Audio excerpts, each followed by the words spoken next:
Episode number 4 solo levelling. तो हमने जहाँ तीसरा एपिसोड छोड़ा था हम वहीं से बात करते हैं।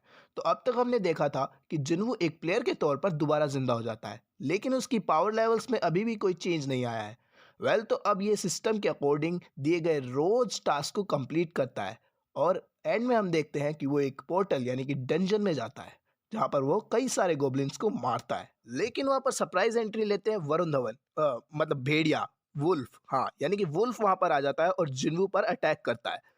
जिन्वू वुल्फ से बचने के लिए वहां पर जंप करता है और वो तभी देखता है कि वो उसकी बॉडी को काफी लाइट यानी कि हल्की महसूस कर रहा था।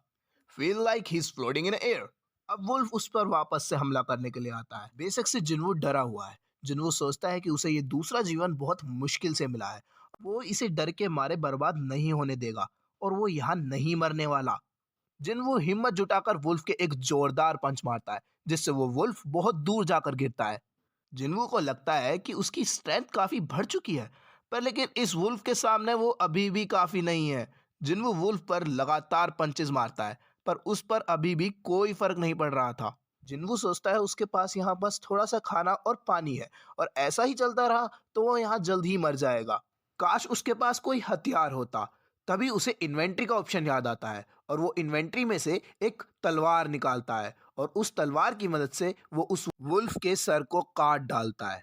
जिन्वू इस तलवार को अपनी इन्वेंट्री में देखकर काफी शॉक्ड था, क्योंकि मिस्टर किम ने उसे बताया था कि ये तलवार 3 मिलियन तक की आती है और वो तो ये तलवार अपनी जिंदगी में कभी खरीद भी नहीं सकता। वुल्फ के मरने के बाद जिन्वू अपने आप ही हील हो जाता है। तभी यहाँ दो वुल्फ और आ जाते हैं जो जिन्वू पर अटैक करने के लिए बढ़ ही रहे थे। जिन्वू की तलवार जमीन में फंस चुकी थी।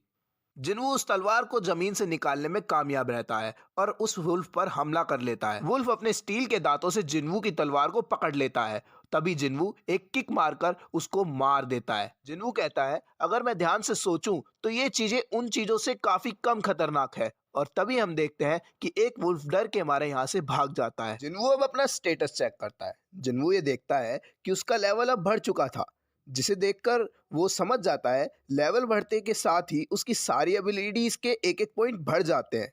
डेली टास्क कंप्लीट करने पर उसको केवल 3 ही पॉइंट मिलते थे, जहाँ पे उसे यहाँ 5 पॉइंट मिले हैं, जिसका मतलब ये है कि वो लड़ाई के वक्त जल्दी लेवल अप करता है। अब जिन्वू सोचता है कि वो सच में एक प्लेयर की तरह अपना लेवल अप कर सकता है। जिन्वू उन वुल्फों में से मैजिक आइटम ढूंढने जाता है, जहाँ उसे वुल्फ का दांत मिलता है। जिन्वू को ये सब बहुत अजीब लग रहा होता है। वो ये सोचता है कि अगर ये सब गेम है तो ये डंजन्स और ये मैजिक बीस्ट नॉर्मल डंजन से काफी अलग है।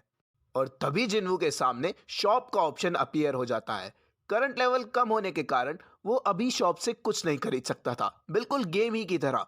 और तभी जिन्वू उस वुल्फ के दांत को बेच देता है, जिससे उसको 20 कॉइन मिलते हैं। जिन्वू को ये 20 कॉइन्स बहुत कम लगते हैं, क्योंकि ये एक ई रैंक डंजन है, तो उसे लगता है कि 20 कॉइन्स उसे कितना ही कैश देंगे। जिन्वू डंजन के बॉस को मारे बिना यहाँ से जा नहीं सकता और उसे लगता है कि उसे इतनी जल्दी टेलीपोर्टेशन स्टोन भी नहीं मिलने वाला। जिन्वू सोचता है कि अगर ऐसा ही चलता रहा तो वो खाने की कमी के कारण यहाँ मर जाएगा और उसे नहीं लगता कि वो ई रैंक के डंजन के बॉस को अभी मार सकता है। पर वो सोचता है कि अगर मैं इसी तरह लेवल अप करता रहा तो शायद मैं बॉस को हरा भी सकता हूँ।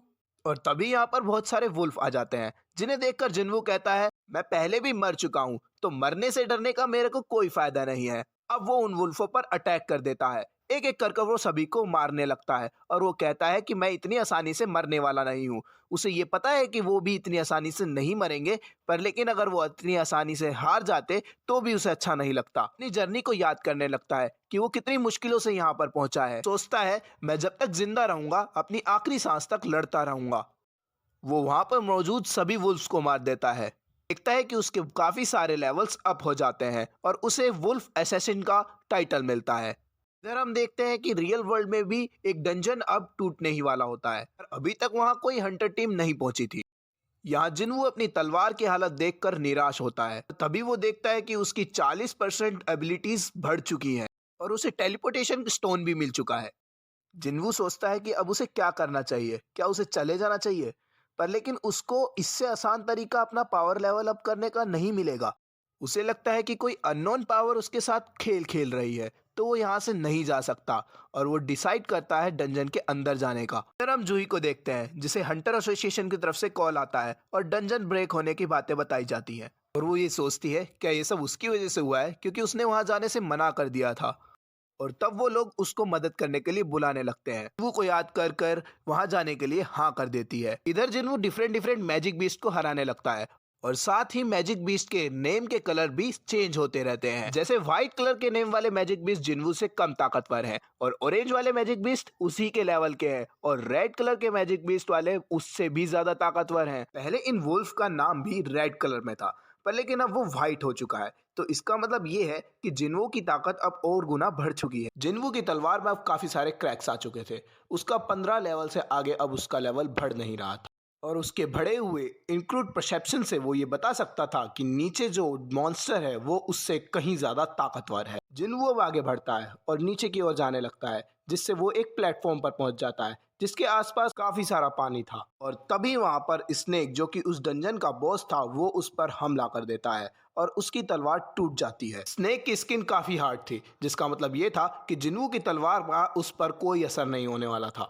जिन्वू अपनी टूटी तलवार से ही उस हार्ड स्किन स्नेक को कमजोर करने के लिए लगातार उस पर अटैक करने लगता है पर मॉन्स्टर स्नेक इतना ज्यादा ताकतवर था कि जिन्वू को वो उठाकर वापस से पानी में फेंक देता है। वो स्नेक जिन्वू पर दोबारा से हमला कर देता है। जिन्वू किसी तरह बचने में कामयाब रहता है। स्नेक एक बार फिर उस पर हमला करता है और ट्रेन फेंक देता है। जिन्वू सोचता है कि उसे लगा था कि वो ताकतवर हो गया होगा पर लेकिन ऐसा नहीं है, वो अभी भी कमजोर है। आखिरकार उसे और कितना ताकतवर होना होगा। तब जिन्वू को मिस्टर सॉन्ग की बात याद आती है जिसमें वो उसे कहते हैं कि सब लोग तुम्हें सबसे कमज़ोर हंटर समझते हैं और तुम्हें काफ़ी मेहनत करनी होगी और सबका नज़रिया बदलना होगा। मॉन्स्टर एक बार फिर से जिन्वू पर हमला कर देता है और उसे एक पिलर से आर पार कर देता है।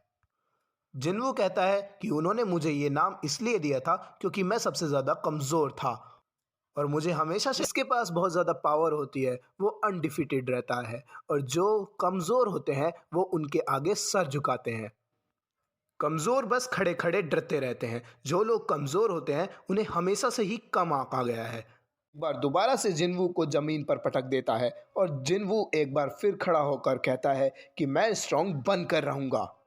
अब जिन्वू उस स्नेक को कसकर पकड़ लेता है और अपने सभी एबिलिटी के पॉइंट स्ट्रेंथ में डाल देता है और उसके गले को कसकर दबाने लगता है जिससे स्नेक में से खून निकलने लग जाता है और वो वहीं घुटकर मर जाता है। उस स्नेक के दांत से उसे एक और तलवार मिलती है जो उसकी पिछली तलवार से भी दुगनी ताकतवर होती है और साथ ही वो किसी को भी पैरालाइज कर उसकी हर एक सेकंड एक पॉइंट कम कर सकती है। उसके बाद जिन्वू के सामने एक नोटिफिकेशन आता है जिसमें लिखा होता है कि आपने डंजन के बॉस को हरा दिया है और ये जगह अब वैसे ही हो जाएगी जैसे कि ये पहले थी। और हम देखते हैं कि वो जगह वापस से वैसी ही बदल जाती है एक स्टेशन में। जिन्वू उस स्टेशन से बाहर निकलता है तभी एक ऑफिसर उसे रोककर कहता है कि तुम यहाँ क्या कर रहे हो, किसी को भी बाहर रहने की इजाजत नहीं है और यहाँ पर रहना खतरे से खाली है। पर तभी ऑफिसर की नज़र जिन्वू की तलवार पर पड़ती है। जिन्वू की तलवार देख और जिन्वू की हालत देख ऑफिसर को यह पता लग जाता है कि जिन्वू एक हंटर है और ऑफिसर जिन्वू को डंजन की साइड पर लेकर चला जाता है जहां पर कुछ लो रैंक हंटर्स उस मैजिक बीस्ट यानी कि उस डंजन के बॉस से लड़ रहे थे। हंटरों की तमाम कोशिशों के बाद भी उस मैजिक बीस्ट के डिफेंस पर कोई फर्क नहीं पड़ रहा था। तभी हम देखते हैं उनमें से एक हीलर जूही को कहती है हील करने के लिए। जिन्वू देखता है कि जूही अब भी उस सदमे से बाहर नहीं आ पाई है। जिन्वू सोचता है कि ये एक डी रैंक डंजन है तो इसका मतलब ये है कि मैंने अभी अभी जिसको हराया था वो इससे ज्यादा ताकतवर था तो शायद मैं इसे अभी यहीं से मार सकता हूँ। जिन्वू अपनी तलवार को जोर से उस मॉन्स्टर की तरफ फेंकता है जिससे उसका डिफेंस टूट जाता है और बचे हंटर्स उसको मार डालते। तभी वो डी रैंक्ड हंटर सोचता है कि हम इसका एकदम से डिफेंस कैसे तोड़ पाए और वो क्या चीज थी जो एकदम से उड़कर इसके पास आई। वो हंटर ऑफिसर से पूछता है कि ये तलवार किसने फेंकी थी। ऑफिसर जिन्वू के बारे में बताने लगता है पर लेकिन जिन्वू यहाँ से गायब हो चुका था। हंटर सोचता है अगर उसके पास इतनी पावर थी तो वो पक्का ही कोई एक हाई रैंक्ड हंटर होगा।